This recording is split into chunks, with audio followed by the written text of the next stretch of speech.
Hi there, and I'm in London currently. I'm stuck inside, like everybody else. It's called Snow, if you can see it, by Maxence Fermin.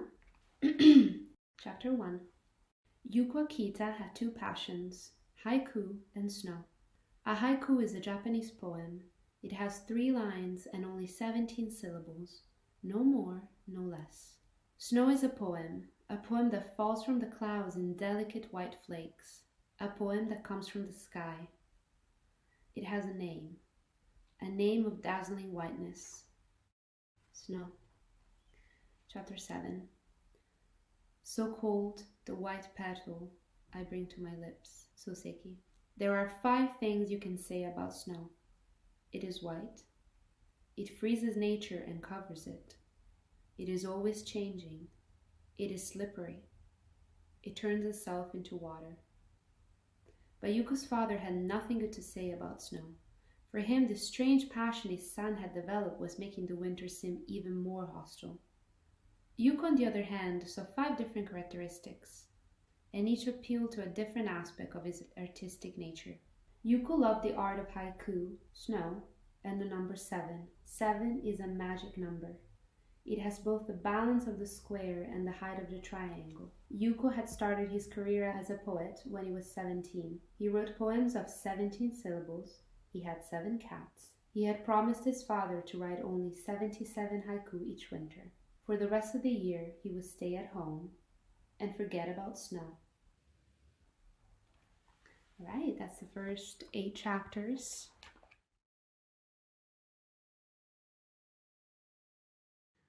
This is Atonement by Ian McEwan. There were horrors enough, but it was the unexpected detail that threw him, and afterwards would not let him go. When they reached the level crossing, after a 3-mile walk along a narrow road, he saw the path he was looking for, meandering off to the right, then dipping and rising towards a copse that covered a low hill to the northwest. They stopped so that he could consult the map. But it wasn't where he thought it should be. It wasn't in his pocket or tucked into his belt. Had he dropped it or put it down at the last stop? He let his greatcoat fall on the ground and was reaching inside his jacket when he realised the map was in his left hand. It must have been there for over an hour. He glanced across at the other 2, but they were facing away from him, standing apart, smoking silently. It was still in his hand. He had prized it from the fingers of a captain in the West Kents, lying in a ditch outside. Outside where? These rear area maps were rare. He also took the dead captain's revolver. He wasn't trying to impersonate an officer. He had lost his rifle and simply intended to survive.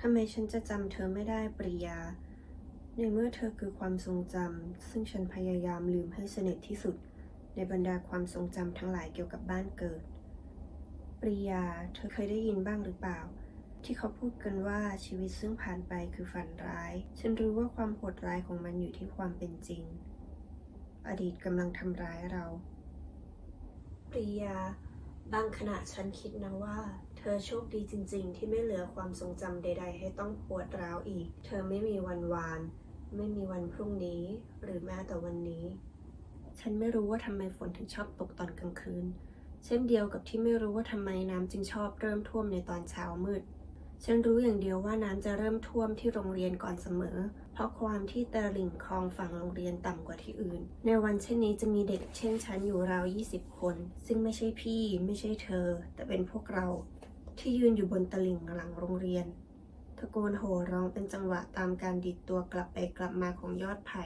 ลำซึ่งยื่นลงไปในคลองเราให้พ่อมาไล่ขึ้นไปอยู่บนระเบียงโรงเรียน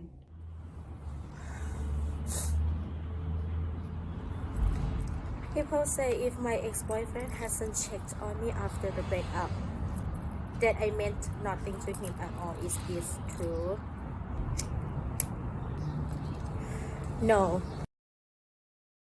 People talk a lot of bullshit to feel like they know something, but really, most people just talk to get your validation or love the sound of their voice.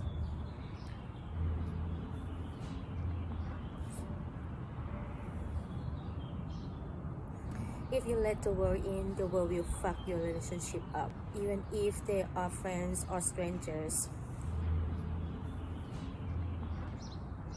I also close door, as I know my words can be harsh to protect the ex, but also mostly of all to protect me.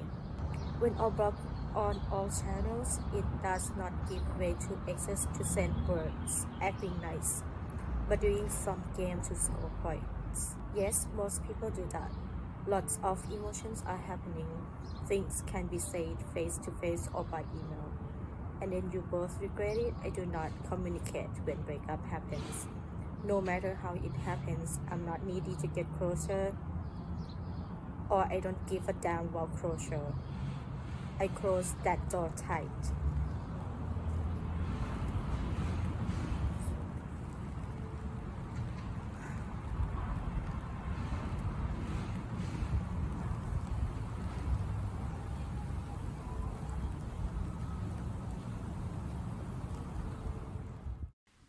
Charles Bukowski, How to Be a Great Writer.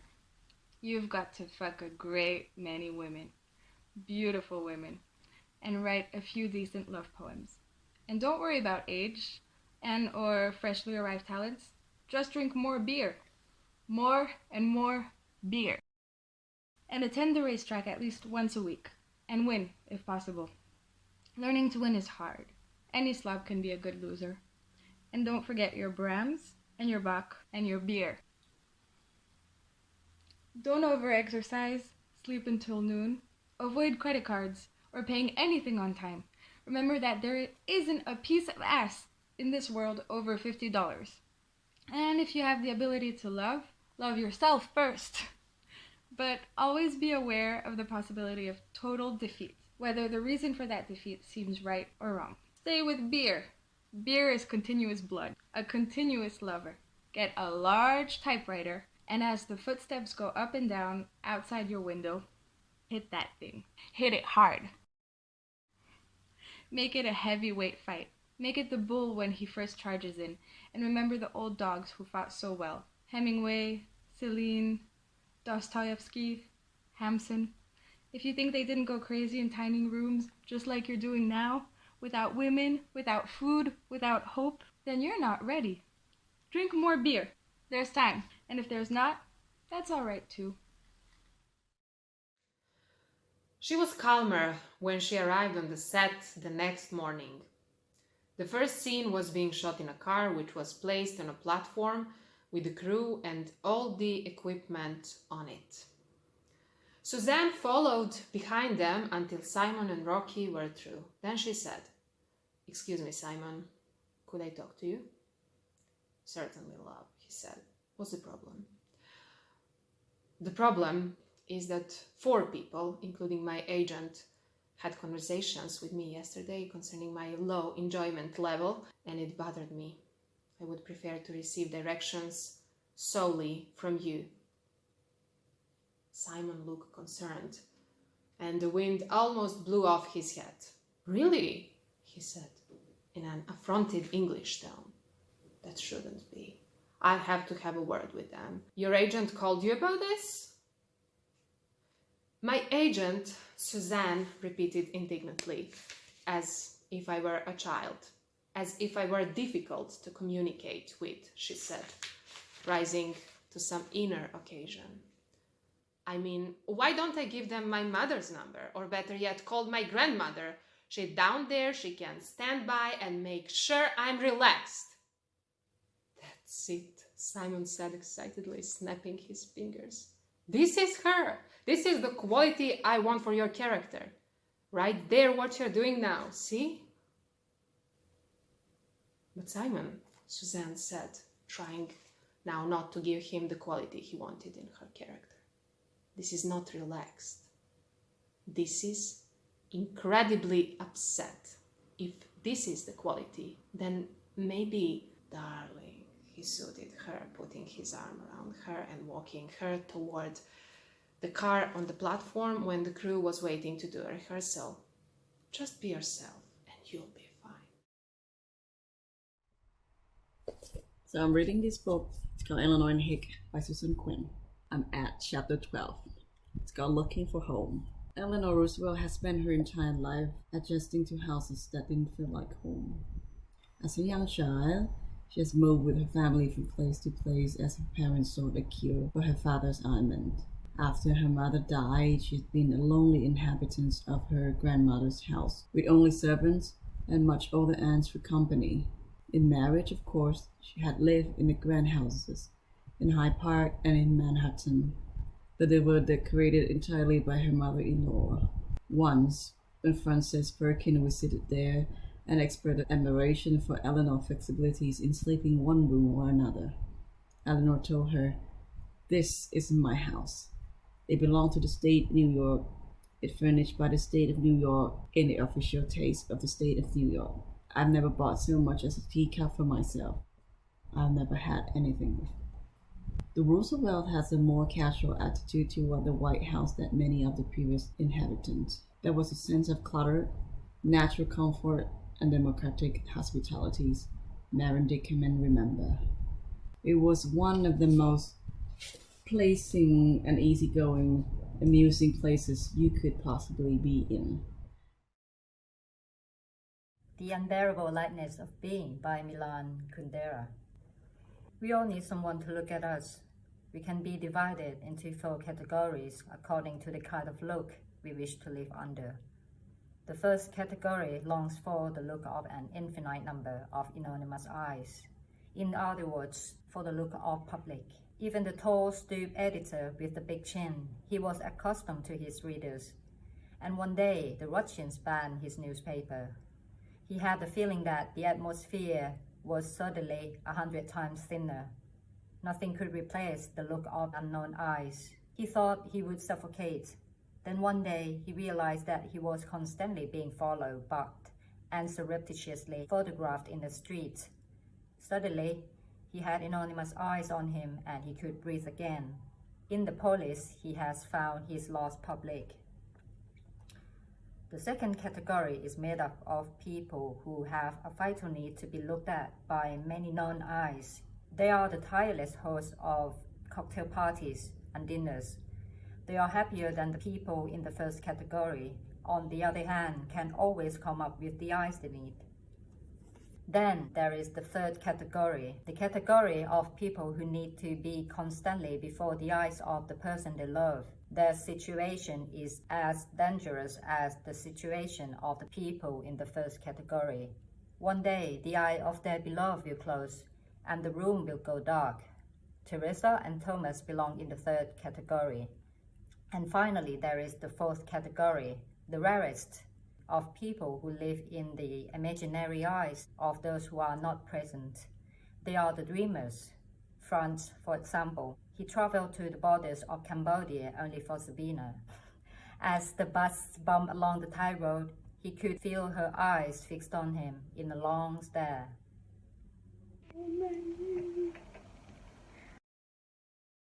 อันเดรอูรวบรวมสมาธิต่อสู้กับพลังที่ทำให้ความรู้สึกนึกคิดชะงักงันเป็นอัมพาตซึ่งหลั่งไหลออกมาจากดวงตาของนางเต่าถ้าท่านรู้มากมายขนาดนั้นเขาพูดท่านก็ต้องรู้ว่ายุวจักรพรรดิมีประชวรด้วยพระโรคอะไรมีทางรักษาหรือไม่เรารู้สิเรารู้จริงไหมยายเฒ่ามอลาหายใจขึ้นแต่ไม่ว่าพระองค์จะทรงพระชนชีพอยู่หรือไม่ก็ไม่แตกต่างกันอย่างไรสำหรับเราแล้วทำไมเราต้องบอกเจ้าด้วยเล่าถ้ามันไม่มีผลแตกต่างใดๆเลยสำหรับท่านจริงอันเฮลท่านก็ควรจะบอกข้าได้บอกได้สิบอกได้จริงไหมยายเฒ่ามอลาพ่นลมแต่เราไม่นึกอยากบอกถ้างั้นมันก็ต้องมีผลแตกต่างไปสำหรับท่านถึงไม่มั่นใจที่จะพูดออกมาเป็นเวลานานพักใหญ่อันเทอร์อูจึงได้ยินเสียงเอิร์กอาร์กลัวในคอกับเสียงพ่นลมนั่นคงเป็นลักษณะอาการหัวเราะประเภทหนึ่งกระมังถ้ามอลาผู้ชม I'm shining. Everybody gonna shine. I was born like this. Don't even gotta try. I'm like Chardonnay. Get better over time. Heard you said I'm not the baddest. Bitch, you lie. It ain't my fault that I'm out here getting loose. Gotta blame it on the goose. Gotta blame it on my juice, baby. It ain't my fault that are out here making news. I'm the bullet in the proof. Gotta blame it on my juice. Somebody come get this man. I think he got lost in my DMs. What? My DMs. What? You better come get your man. I think he wanna be way more than friends. What? More than friends. Yeah, yeah, e, yeah, yeah, e, yeah, yeah, e, yeah, yeah, e, yeah, yeah, e. จัดสรรทรัพยากรผมควรจะอุทิศตนเพื่อไล่ล่าตามความปรารถนาทั้งหมดเหล่านั้นอย่างไร การจัดสรรทรัพยากรทางหนึ่งทางใดอาจทำให้ชีวิตของคุณผิดแผกแตกต่างจากสิ่งที่คุณตั้งใจไปอย่างมาก บางครั้งอาจดีที่คุณได้รับโอกาสใหม่อันเกิดจากการอุบัติของสิ่งที่ไม่ได้วางแผนจัดการมาก่อนแต่คุณจัดสรรทรัพยากรผิดพลาดไปผลลัพธ์ที่ออกมาอาจจะเสียหายก็เป็นได้เหมือนที่ผมได้ใคร่ครวญถึงเพื่อนร่วมชั้นทั้งหลายซึ่งโดยมิได้ตั้งใจกลับลงทุนไปกับชีวิตที่ขมขื่นตรงเปล่าผมอดคิดไม่ได้ว่าทั้งหมดนั้นเกิดจากการตัดสินใจโดยใช้มุมมองระยะสั้นอันมักนำมาซึ่งหายนะในชีวิตผมสงสัยอยู่ว่าทำไมจึงเป็นตัวของตัวเองไม่ได้เป็นอย่างสัตว์ป่าสักตัวสัตว์โทนอยู่ตามลำพังในป่าหิวก็กินเหนื่อยก็นอนไม่ต้องกินสิ่งที่ไม่อยากกินไม่ต้องนอนในที่ที่ไม่อยากนอนไม่ต้องเชื่อในเรื่องที่ไม่อยากเชื่อห้วงคำนึงนี้ชื่อไกลในงานไตรภาคที่ถูกส่งมาเมื่อ6 ปีที่แล้วหากไม่หลอกตัวเองเชื่อแน่ว่าคนจำนวนมากเคยรู้สึกอย่างนี้แต่วันคืนในเมืองใหญ่ก็มักเป็นความสนใจของเราไปทางอื่นจนสุดท้ายก็ลืมเลือนที่จะคุ้นคิดและหาทางออกทุกคนต่างเดินไปตามกระแสโลกกินแต่งกายทำงานและพักผ่อนเหมือนกันกลายเป็นวิถีชีวิตสำเร็จรูปบางทีมาโนดอาจเป็นตัวแทนของพลังเงียบลุกขึ้นมาทวงถามหาสิ่งที่หายไปรู้สึกบ่อยมากพี่ทักเจอผมเขาจะเรียกผมว่าสัตว์โทนแซวกันเรื่องนี้บ่อยคือชีวิตคนมันไม่อิสระอย่างแท้จริงรู้สึกว่าถูกบีบให้ทำโน่นทำนี่เสมอสมมติคนคนหนึ่งแต่งงานแล้วมีลูกค่ำวันหนึ่งหลังเลิกงานก็ไปสังสรรค์กับเพื่อนพอสนุกได้ที่มันไม่อยากกลับบ้านใช่ว่าลูกเมียเขาจะเอาปืนมาจ่อหัวเรานะว่าห้ามไปแต่มันรู้สึกเองว่าจะไปไหนมาไหนโดยปัจจุบันทันด่วนไม่ได้อย่างน้อยก็ต้องบอกกันก่อนเลยเหมือนถูกจองจำถูกกักขังไว้ด้วยความรักทำไมชีวิตคนถึงเป็นแบบนี้คนเราไม่สามารถมีอิสระได้อย่างเต็มที่เลยเหรอ